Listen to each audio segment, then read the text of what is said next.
What did you think last week when you heard the news that Lori had been arrested?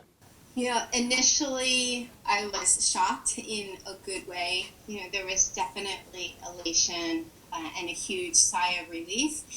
And then, quickly followed by like, okay, this isn't the finish line. The court documents came out Friday saying that Tylee was last seen at Yellowstone National Park. What were your thoughts when you had heard that? Part of me was really encouraged when I saw that, because one of the really pressing questions that I've asked throughout this entire thing is, when was Tylee last seen? Like, we've had a time and a date stamp on when JJ was last seen from the beginning, from the time that this story broke.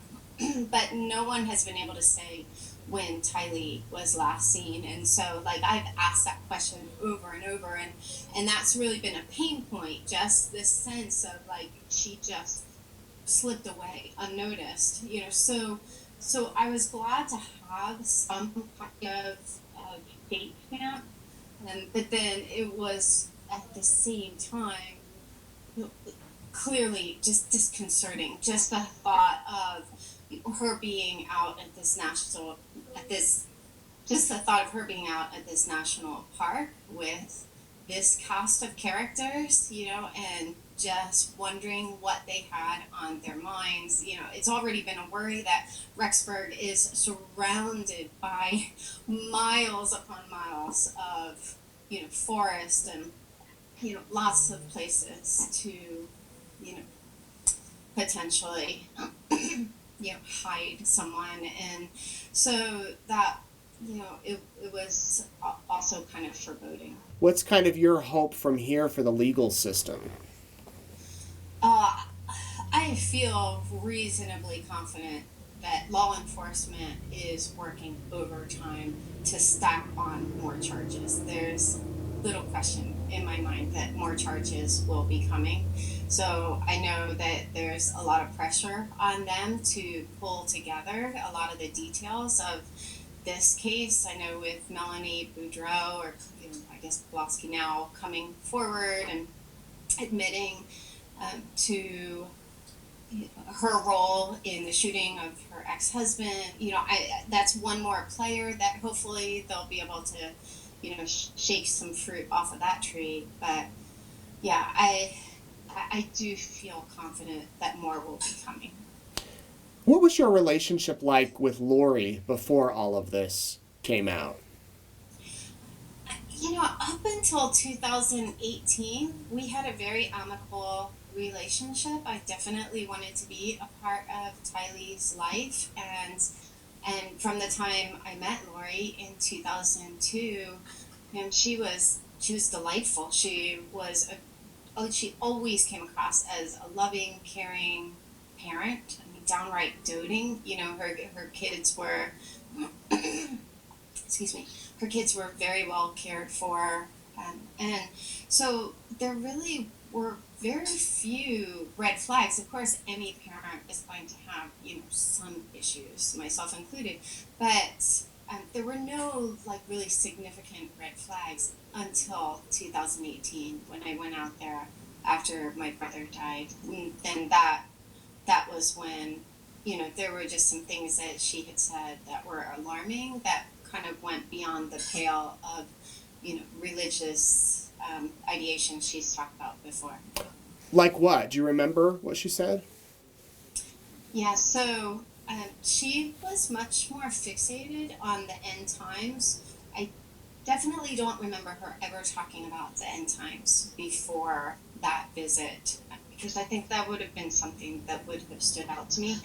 Some of what she talked about over the years with her faith, I just don't have really a grid for it, so that didn't really bother me that much, that, okay, I don't really understand, some of what she believes, but the end time stuff was disconcerting, and she brought it up 3 different times with what seemed like an increasing sense of urgency. Like, there was something I was supposed to do with this information, but I didn't know what I was supposed to do, because she definitely seemed very scared of the end times. And in the last reference, she was specifically talking more about how scary the end times would be. And that was when she crossed the line and said, I just think sometimes it would be better just to put my kids in a car and go over the side of a cliff. And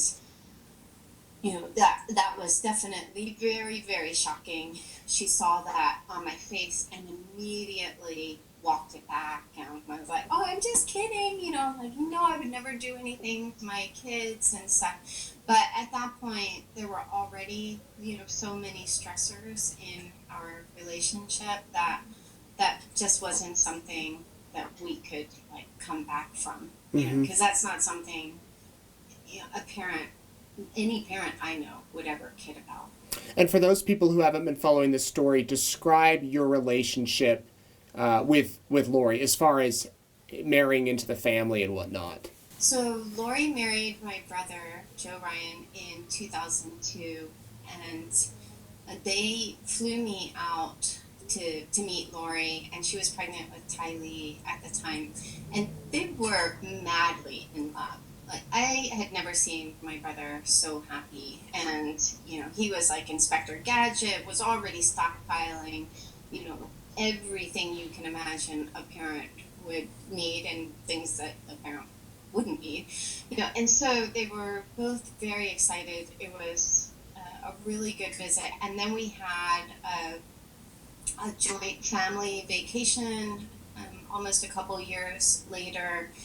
And then after Joe and Lori divorced, I actually maintained contact with Lori, not a lot, and it was all to her credit. She would reach out, and so my family and her family also shared a vacation in Florida together, and this is when she was married to Charles.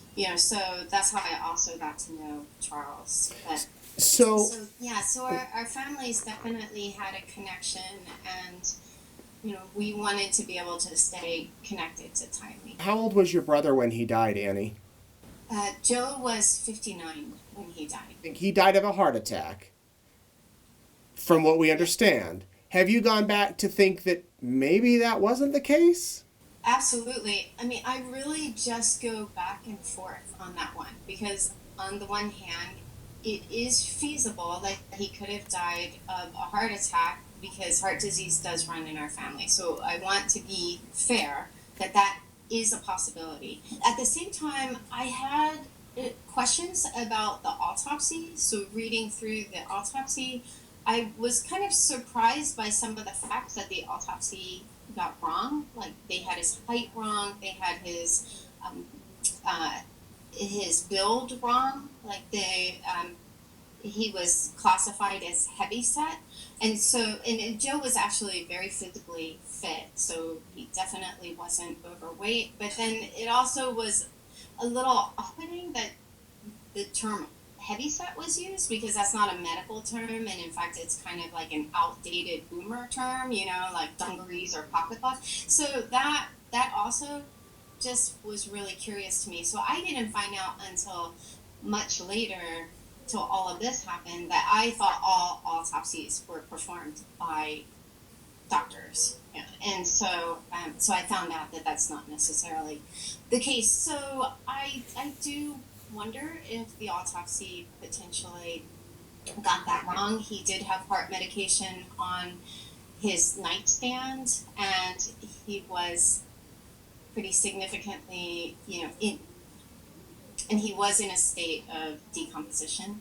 when he was found, because they estimated about a week had passed before he was found. So I just wonder, when you add in the fact that they couldn't get a hold of any next of kin, Lori didn't return any of the ME's calls, which she mentioned to me later, that I just wonder if it was like, well, nobody really cares about this guy. I mean, not that they would have done that on purpose, but I do question at this point if it was just kind of a more preliminary autopsy. But at this point, it's kind of moot because he was cremated.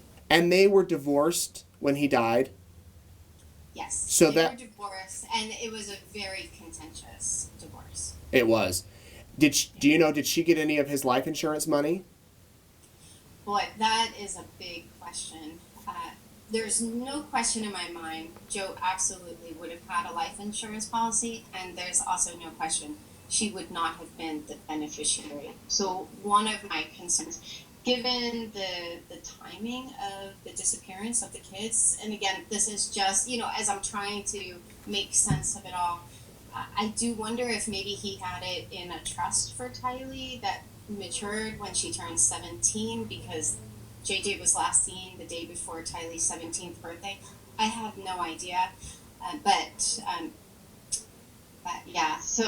But I don't actually know if he had a life insurance policy. I don't know that for sure. So Yeah. I'm hoping that law enforcement is chasing that down, because everything seems to be, motivated by money. How are you doing? How's your family doing through all of this? I mean, this gets wilder by the day, it seems like, and I don't know if there's going to be any sort of conclusion immediately.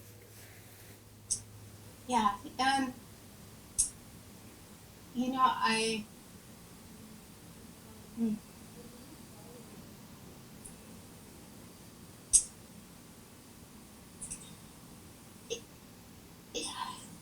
It's just been the most mind-numbing thing to watch. Like, I just keep trying to research and drill into all the details, trying to make sense of this. Like, I started pulling together a timeline just because in the beginning stages, I couldn't even keep track of who are all these people. Who is Chad Daybell? Where did all these people come from? How could I have been in relationship with Lori and have not had any idea that all of this was going on? It's just the most bizarre thing I've ever seen play out, and I live in New York City. It's weird to like walk by a newsstand and see my family. Yeah, and yet whatever I'm suffering, it pales in comparison to what these kids suffered. So yeah. I can't imagine, Annie. I can't. But I've got to tell you, it's been so nice to have you as Tylee's advocate.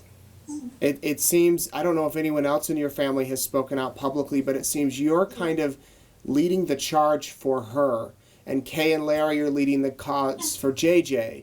And so it's nice to know that even though you are in New York, and have you even been to Idaho ever?